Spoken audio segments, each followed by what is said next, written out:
Ilya from toleratedcinematics.com, and today I will be showing you how to actually export a scene in Premiere Pro. Although it's really simple, you only have to know how to work with it. So yeah, that's for today. Let's open Premiere Pro and see how we do it. Alright, so here we are in Premiere Pro again.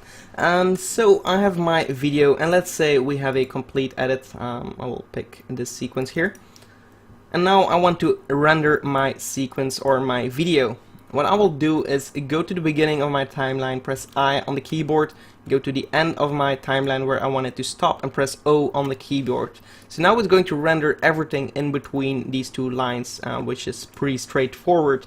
But if you want to render it, we are going to File here, and then we can click Export, Media, or Ctrl M if you want to get it fast going.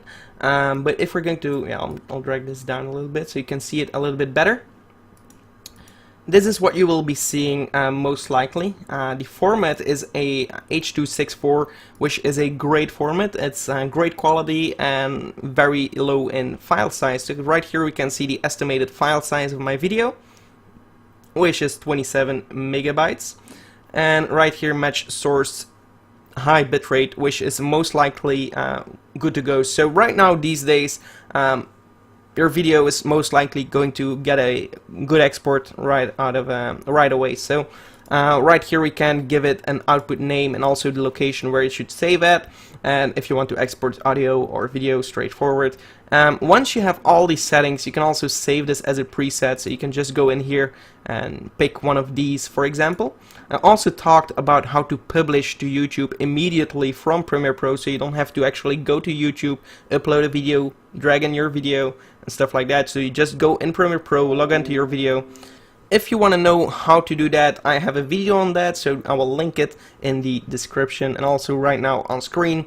But yeah, target bitrate is how good your actual quality will be. 10 to 12 will be good enough for YouTube videos, and definitely good enough, but you can increase this number, and the higher you go, you're going to see that your estimated file size is going to increase, but it's also going to be better quality.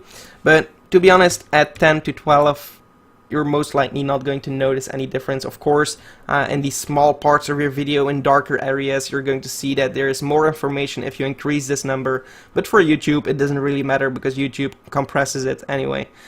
So this video is not VR. Apart from that, everything is actually a little bit too advanced. You can go in here for the audio, 48 Hertz is perfect, but yeah, apart from that there's not too much to it, so it's really simple. What you can do is export immediately, and that's going to render your video in Premiere Pro, and it's going to not allow you to work in Premiere Pro while it's rendering. Or you can click on Q, and that's going to open up Media Encoder, and all that's going to do is add it to a queue. So I'm going to delete my previous render, which has nothing to do with this tutorial, but right here again you see your settings. You can still tweak them if you want to, so right over here you can still tweak it, and you can still change the output. But once you're satisfied with everything, you can just press play in here, and then you can still work in Premiere Pro while it's rendering. Or you can stack up all kinds of renders right here, so you can export multiple timelines at a time. So it's going to prioritize the first export, but of course it's going to be in batches, so it's going to export this one first, then the second one, and the third one. But yeah, so yeah, that's basically it for this video. It's really simple to export a video from Premiere Pro, but you have to know how. So thank you so much for watching. If you enjoyed this video, give it a like, and also subscribe to the channel for more. Goodbye.